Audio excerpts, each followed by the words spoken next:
Hi எல்லோருக்கும் வணக்கம். Welcome to Vijith view. So இந்த வீடியோவில் நம்ம இன்னைக்கு ட்ரெண்டிங்கான டாபிக்ஸ் பற்றி கண்டிப்பாக டிஸ்கஸ் பண்ண போகிறோம்.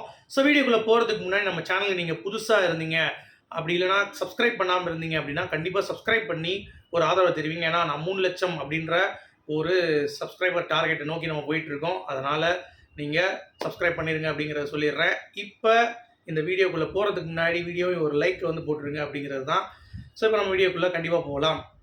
இன்னைக்கு வந்து பார்த்தீங்க அப்படின்னா ட்ரெண்டிங் அப்படிங்கிறப்ப தூத்துக்குடி விளாத்திக்குளம்ல நடந்த கொடூர சம்பவம் அப்படிங்கிறது உங்கள் எல்லாத்துக்குமே தெரிஞ்ச ஒரு விஷயம்தான். மாணவியோடைய பாலியல் வன்கொடுமை. அதை யார் பண்ணாங்க அப்படின்னு சொல்லி பார்த்தீங்கன்னா போலீஸார் வந்து விசாரணை நடத்தின ஒரு 5-6 பேர்கிட்ட டிஎன்ஏ மாதிரிகள் வந்து எடுத்தாங்க. ஆனால் கடைசி வந்து பார்த்தீங்கன்னா குற்றவாளி இவர் தான் அப்படின்ற மாதிரியான ஒரு தாக்கல் வந்து ஏற்படுத்தி டக்குன்னு வந்து ஒரு ரிப்போர்ட்டும் ரெடி பண்ணி அவர் எப்படி செஞ்சார் அப்படின்ற மாதிரி அவர்கிட்ட இருந்து ஒரு பரபரப்பு வாக்குமூலம் வாங்கியிருக்காங்க. அந்த வாக்குமூலத்தில் அவர் சொன்னது என்ன அப்படிங்கிறத பற்றி அந்த வீடியோவில் ஃபுல்லாக பார்க்க போகிறோம். அது மட்டும் இல்லாமல் அந்த வாக்குமூலத்தில் மக்களுக்கு சந்தேகம் இருக்குது அப்படின்ற மாதிரி நிறைய பேர் வந்து அதற்கு எதிராக நம்ம திமுக கவர்மெண்ட்டையும் வந்து போலீஸாரையும் வந்து குற்றம் சாட்டுற மாதிரி நிறைய பேர் வந்து பேசிகிட்டு இருக்காங்க அப்படிங்கிறது பார்க்க முடியுது. ஸோ அதை பற்றின ஒரு கிளாரிட்டி.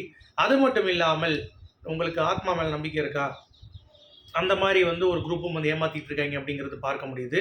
அதை பற்றியும் நம்ம இந்த வீடியோவில் டீட்டெயிலாக வந்து பார்க்க போகிறோம். ஸோ டோட்டலாக வந்து இவ்வளோ டாப்பிக்கு. ஸோ கண்டிப்பாக வந்து சப்போர்ட் பண்ணுங்கள் அப்படிங்கிறத சொல்லிட்டு இப்போ நம்ம வீடியோக்குள்ளே போகலாம். ஸோ இன்றைக்கி வந்து பார்த்தீங்கன்னா குற்றவாளி பரபரப்பு வாக்குமூலம் வந்து கொடுத்துருக்காரு. அதாவது கொடுத்துருக்காருன்னு சொல்கிறதுக்கு என்ன கொடுத்துருக்கான், அவனுக்கு மரண தண்டனை விதிக்கணும், அதை விட கொடூரமான தண்டனையை வந்து விதிக்கணும் அப்படின்ற மாதிரி நீங்கள் ஆசைப்பட்டீங்க அப்படின்னா அந்த வீடியோக்கு லைக் போட்டு உங்களுடைய விருப்பத்தை நீங்கள் தெரிவிங்க. இல்லை இதெல்லாம் என்னப்பா சப்ப தண்டனை, நான் சொல்கிறேன் பாரு தண்டனை அப்படின்ற மாதிரி நீங்கள் ஒன்று சொல்லுவீங்கல்ல, அது என்ன அப்படிங்கிறத கமெண்ட்டில் சொல்லுங்கள். ஏன்னா எப்படி எப்படிலாம் இருக்குது அப்படிங்கிறத நம்ம வந்து பார்ப்போம், சரிங்களா? ஏன்னா எவ்வளோ கோபமாக வந்து இருக்கீங்க அப்படிங்கிறது தான் மக்கள் வந்து ரொம்ப மனசு உடஞ்சி போயிட்டாங்க. ஏன்னா அது எல்லா இடமுமே வந்து ஒரு கேஸ் முடிஞ்சு இப்போ தான் சால்வ் ஆகிற மாதிரி திருப்பி இன்னொன்று நடக்குது அப்படின்ற மாதிரி தான் தமிழகத்தில் குற்றம் வந்து பார்த்திங்கன்னா நடந்து கொண்டிருக்கிறது அப்படிங்கிறது தான். சரி, இப்போது அந்த குற்றவாளியோட பரபரப்பு வாக்குமூலம் கேட்டிங்களா, எவ்வளவு கேவலமாக வந்து பண்ணியிருக்கான்ட்டு. அதாவது அவன் ஒரு வாரமாக நோட்டமிட்டிருக்கான். அது மட்டும் இல்லாமல் அந்த கிராமத்தில் எல்லாருமே வெளிக்கு ஒதுங்கும் பொழுது இயற்கை உபாதை கழிக்கிறதுக்கு அவங்க போவாங்க தனியாக தான் அப்படின்ற மாதிரி வந்து கணிக்கிறான். இனிஷியலாக இந்த பொண்ணுக்கு முன்னாடி 2 பேர் போயிருக்காங்க. அதுக்கும் ட்ரை பண்ணியிருக்கான். ஆனால் வந்து ஆள் யாரோ வந்துட்டாங்கன்றதுக்காக டக்குன்னு வந்து போகலையாம்.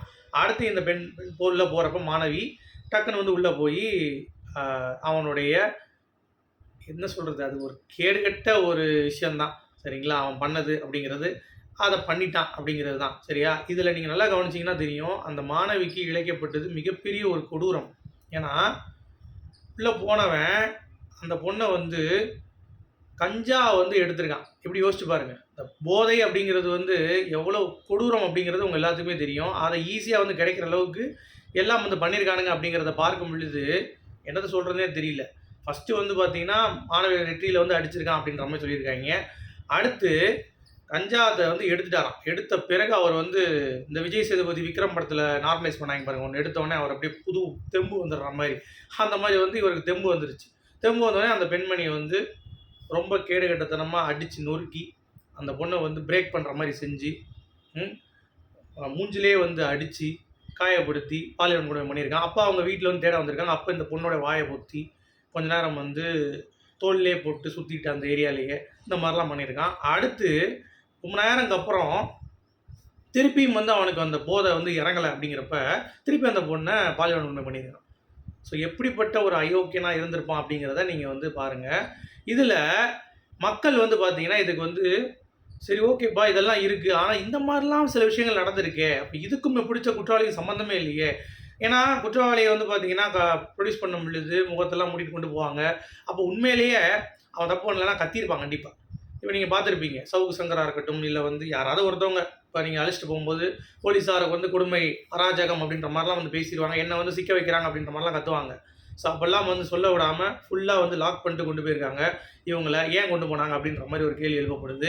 மக்களுக்கு வந்து பெரும்பாலான பேருக்கு சந்தேகம் வந்து பார்த்திங்கன்னா வர ஆரம்பிக்குது அப்படிங்கிறது தான். ஸோ அதை பற்றியும் நம்ம பார்த்துருவோம். ஸோ இவ்வளோ ஒரு கேடுகட்ட ஒரு பொறுக்கி இந்த மாதிரி ஒரு விஷயம் பண்ணுறான் அப்படிங்கிறப்ப முதலில் ஒழிக்க வேண்டியது என்னது?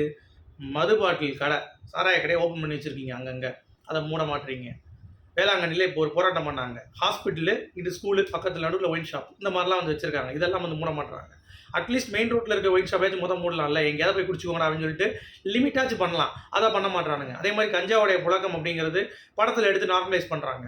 ஸோ அதையாச்சும் நீங்கள் குறைக்கணும். இல்லை வந்து மொத்தமாக வந்து தடை பண்ணணும். இல்லை எவனெல்லாம் வந்து விற்கிறானோ அவன்லாம் தூக்கி ஜெயிலில் போட்டு அவனுக்கான தண்டனை கொடுக்கணும். அதையும் நீங்கள் பண்ண மாட்டீங்க.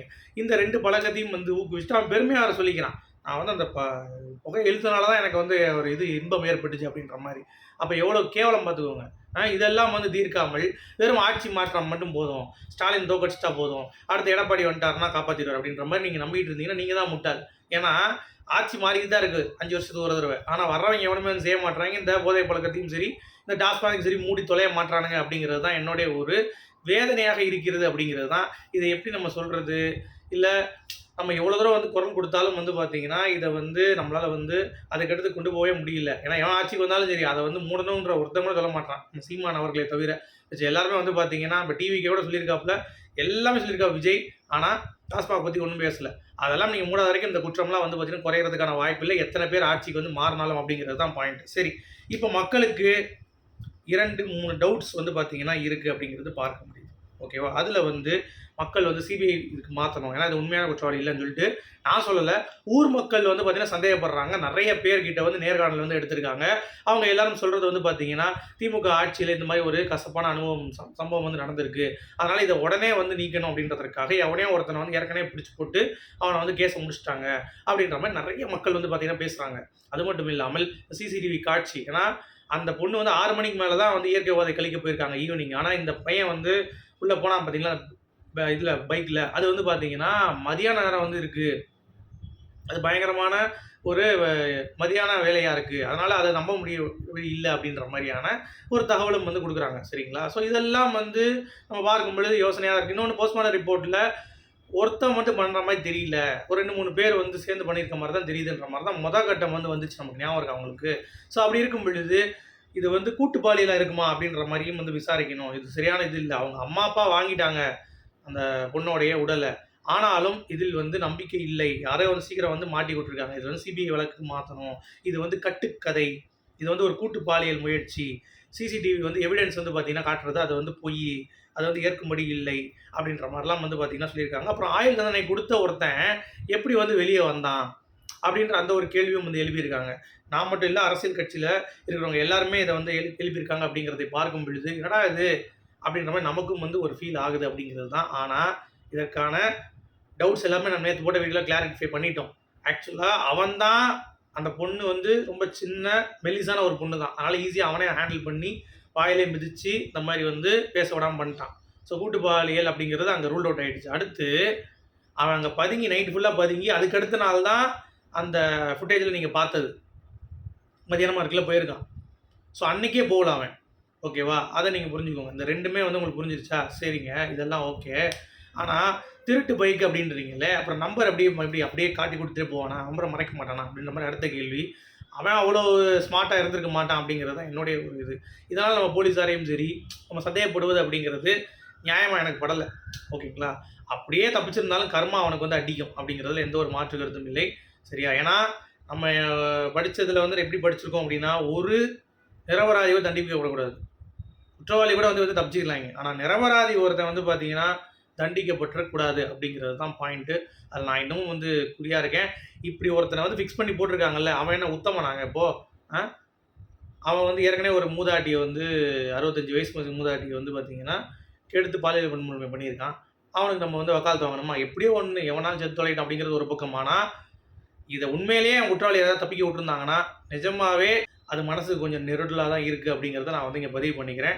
ஆனால் கண்டிப்பாக இது உண்மையான குற்றவாளியாக இருக்குங்கிறது தான் எனக்கு தோணுது. ஒரு ஃபீலிங் இருக்கும்ல, கண்டிப்பாக இவன் தான் இருக்குங்கிற மாதிரி எனக்கு தோணுது. நம்ம இதை நம்ம கொடுத்த எவிடன்ஸ்லாம் வச்சு பார்க்கும்போது எனக்கு அப்படி தோணுது. சரியா? அடுத்து இந்த மாணவியோடைய ஆத்மா வந்து பார்த்தீங்கன்னா என்ன பதில் சொல்லிச்சு? சீக்கிரம் சொல்லுங்கள், இது உண்மையான குற்றவாளியான்னு கேட்டு சொல்லுங்கள் அப்படின்ற மாதிரி நிறைய பேர் வந்து கமெண்ட் பண்ணுறாங்க. நான் யார் அதுன்னு சொல்லி உள்ளே போய் பார்த்தா அது ஒரு சேனலுங்க.